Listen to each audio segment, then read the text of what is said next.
परम पूज्य भक्तिचारू स्वामी महाराज इस्कॉन के वरिष्ठ सन्यासियों में एक है। उनको इस्कॉन के the great commander in chief कहा जाता है। उनका जन्म 1945 में बंगाल में हुआ। उन्होंने अपना प्रारंभिक जीवन कोलकाता शहर में बिताया। 1970 में वह रसायन विज्ञान की पढ़ाई करने के लिए जर्मनी गए। उन्होंने वहां पर देखा वेस्टर्न कल्चर के लोग भारत और भारतीय संस्कृति की बहुत निंदा कर रहे हैं। महाराज को ये अच्छा नहीं लगा और महाराज भी काफी विरोध करते थे। उसी समय महाराज जी ने भारतीय संस्कृति और अध्यात्म के बारे में पढ़ना शुरू किया और अध्यात्म के ऊपर उनका आकर्षण बढ़ता गया। भारतीय अध्यात्म का अध्ययन करते समय महाराज जी को पता चला कि एक आध्यात्मिक गुरु की खोज करने की आवश्यकता है जो उन्हें एक आध्यात्मिक राह पर ले जा सके। भक्तिचारू स्वामी महाराज जर्मनी से दिल्ली आए। दिल्ली आने के बाद महाराज हरिद्वार होते हुए ऋषिकेश गए। वहां पर उन्होंने अलग अलग आश्रमों को भेंट दी। महाराज ने देखा लोग प्राणायाम का अध्ययन कर रहे हैं, लोग प्राणायाम कर रहे हैं परंतु यम नियम का पालन नहीं कर रहे, और कुछ लोग गंगा के तट पर खाली बैठकर गांजा चरस का सेवन कर रहे हैं। उन्हें जिन सवालों का जवाब चाहिए था वो उनको वहां पे नहीं मिला। महाराज जी कई अलग अलग आश्रमों में रहे और अपने सवालों के जवाब ढूंढते रहे, परंतु महाराज को अपने प्रश्नों के उत्तर नहीं मिले। फिर वो कोलकाता आने के बाद उन्होंने वैदिक शास्त्रों को अच्छी तरह से अध्ययन करना शुरू किया। तभी उनको भक्ति रसामृत सिंधु नामक एक ग्रंथ मिला जो प्रभुपाद जी ने लिखा था। उस ग्रंथ को अत्यंत गहराई से तल्लीन होकर पढ़ने के बाद उनको अपने सवालों के जवाब मिलने लगे। उसी रात महाराज के सपने में प्रभुपाद आए और उनको दर्शन दिया। महाराज जी ने प्रभुपाद जी के ग्रंथों की रचनाओं को पढ़ना जारी रखा। उनका विश्वास और मजबूत होता गया और उनकी प्रभुपाद जी से मिलने की आकांक्षा बढ़ती गई। उस समय प्रभुपाद जी अमेरिका में थे।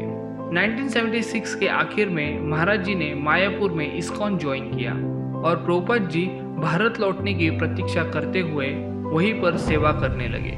2 महीने बाद श्रील प्रभुपाद प्रयाग आए और 1976 के अंत में प्रभुपाद जी और महाराज के बीच में पहली मुलाकात हुई। प्रभुपाद जी ने देखा एक बंगाली नौजवान जो विदेश में पढ़ चुका है और धनी फैमिली से बिलोंग करता है, फिर भी दृढ़ निश्चय और दृढ़ संकल्प के साथ अपना संपूर्ण जीवन भगवान कृष्ण की सेवा में समर्पित करना चाहता है। ये देखकर प्रभुपाद बहुत खुश हुए और उन्होंने अपनी पहली मुलाकात में ही महाराज जी को अपनी पुस्तकों का बंगाली भाषा में अनुवाद करने का आदेश दिया और कुछ समय बाद महाराज सेक्रेटरी ऑफ इंडियन अफेयर बने। भक्तिचारू स्वामी महाराज जी को मार्च 1977 में श्रील प्रभुपाद जी ने गौर पूर्णिमा के दिन मायापुर में उनकी पहली और दूसरी दीक्षा एक साथ दी और कुछ समय बाद वृंदावन में स्नान यात्रा के दिन उनको संन्यास दीक्षा दी। महाराज जी ने प्रभुपाद जी के जीवन के अंतिम वर्ष में प्रभुपाद जी के साथ यात्रा की और व्यक्तिगत रूप से सेवा की। महाराज एक कुशल कोक थे। 1977 में श्रील प्रभुपाद भगवत धाम चले जाने के बाद महाराज जी ने मायापुर में कई वर्षों तक सेवा की और उस समय इस्कॉन एक महत्वपूर्ण दौर से गुजर रहा था। 1987 में महाराज दीक्षा गुरु और जीबीसी बने। 1989 में जीबीसी में अध्यक्ष बनकर महाराज जी ने कार्यभार संभाला। कठोर परिश्रम करने के बाद महाराज जी ने 1996 में श्रील प्रभुपाद जी के संपूर्ण ग्रंथों का बंगाली भाषा में अनुवाद पूर्ण किया। महाराज जी 9:30 बजे सोते थे और 12:30 बजे उठकर सुबह तक ग्रंथों का बंगाली भाषा में अनुवाद करते थे। बाद में पूरा दिन प्रचार और सेवा करने के बाद पुनः रात को महाराज ग्रंथ का अनुवाद करते थे। महाराज जी की एक बड़ी इच्छा थी कि पूरी दुनिया को ऐसी भक्ति वेदांत स्वामी श्रील प्रभुपाद जी के बारे में पता हो। महाराज जी प्रभुपाद जी के अथक परिश्रम को और भक्ति के सागर को पूरी दुनिया के सामने लाना चाहते थे। इसलिए 1996 में महाराज जी ने अपने आध्यात्मिक गुरु ऐसी भक्ति वेदांत स्वामी श्रील प्रभुपाद जी के जीवन पर एक महाकाव्य वीडियो श्रृंखला का निर्माण किया जिसका नाम था अभय चरण। महाराज इस श्रृंखला के निर्माण और निर्देशन में शामिल थे। 100 से अधिक एपिसोड और भारतीय राष्ट्रीय टेलीविजन पर प्रसारित होने के साथ कुछ ही महीनों में 4 मिलियन से अधिक दर्शकों ने प्रभुपाद जी का यह जीवन पट देखा। इस श्रृंखला की डीवीडी पूरे विश्व स्तर पर वितरित की गई। इसके पश्चात 2004 में महाराज जी ने मध्य प्रदेश में स्थित उज्जैन शहर में सिर्फ 10 माह के समय में एक भव्य सुंदर मंदिर का निर्माण किया। इस शहर को अवंतिका नाम से भी जाना जाता है, जहाँ पर भगवान कृष्ण और बलराम अपनी शिक्षाएं प्राप्त करने आए थे। यह भव्य सुंदर मंदिर में श्री श्री राधा मदन मोहन, कृष्ण बलराम और श्री श्री गौरनिताई के 3 भव्य सुंदर विग्रह है। महाराज जी के निर्देशन में उज्जैन में 20,000 से अधिक स्कूल के बच्चों को दैनिक भोजन मिलता है और यह कार्यक्रम दिन प्रतिदिन बढ़ता जा रहा है। महाराज जी ने उस समय फ्रांस और दक्षिण अफ्रीका के लिए इस्कॉन के गवर्नर के रूप में कार्य किया। उस समय इन क्षेत्रों को भारी कठिनाइयों का सामना करना पड़ रहा था। 2007 में महाराज जी ने उज्जैन में एक वेदी उत्पादन सुविधा शुरू की। इसमें विश्व भर के मंदिरों और भक्तों के लिए सभी आकारों की सुंदर मूर्तियां का निर्माण होता है। 2013 में महाराज जी ने पानीहाटी में एक नए इस्कॉन मंदिर का विकास शुरू किया। गौड़ीय वैष्णव परंपरा में एक बहुत ही पवित्र स्थान राघव पंडित का घर और भगवान नित्यानंद प्रभु के चिड़ा दही महोत्सव का स्थान है।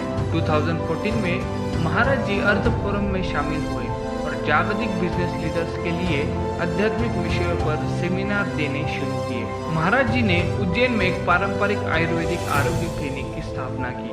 महाराज इस्कॉन के मध्याह्न भोजन कार्यक्रम के अध्यक्ष थे, जो पूरे भारत में 1.2 मिलियन बच्चों को रोजाना प्रसाद खिलाते हैं। महाराज मायापुर, कोलकाता, उज्जैन, भुवनेश्वर, बांग्लादेश और सिएटल में इस्कॉन के जीबीसी डोनर सेक्रेटरी थे।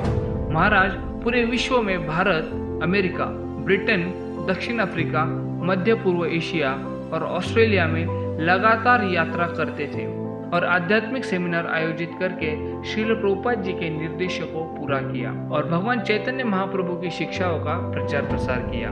परम पूज्य राधानाथ स्वामी महाराज उनके इंट्रोडक्शन में कहते हैं, भक्तिचारू स्वामी महाराज जी के कीर्तन 14 भुवनों में प्रसिद्ध है। महाराज जी के अनेक शिक्षाओं में से एक शिक्षा में महाराज कहते हैं, अगर कोई कहता है मैं इस्कॉन में हूँ या मैं इस्कॉन का फॉलोअर हूँ, तो उन्होंने ये 3 चीज़ों का पालन करना चाहिए। पहला, श्रील प्रभुपाद जी के प्रति समर्पित, दूसरा जीबीसी के प्रति समर्पित और तीसरा कि मैं इस्कॉन को कभी नहीं छोड़ूंगा। महाराज अपने शास्त्र के ज्ञान, भक्ति भजनों की अपनी मधुर गायन, श्रील प्रभुपाद और इस्कॉन के प्रति अपनी अगाध भक्ति के साथ दुनिया भर के भक्तों को मार्गदर्शन और प्रेरणा देते हैं। महाराज का इस्कॉन में बहुत बड़ा योगदान है और 4 जुलाई 2020 को महाराज भगवत धाम लौट गए। महाराज जी के बारे में जितना कहा जाए उतना कम ही है। हम भक्तिचारू स्वामी महाराज जी के चरणों में कोटि कोटि सादर दंडवत प्रणाम करते हैं। परम पूज्य श्रील भक्तिचारू स्वामी महाराज की जय। श्री भक्ति वेदांत स्वामी श्रील प्रभुपाद की जय।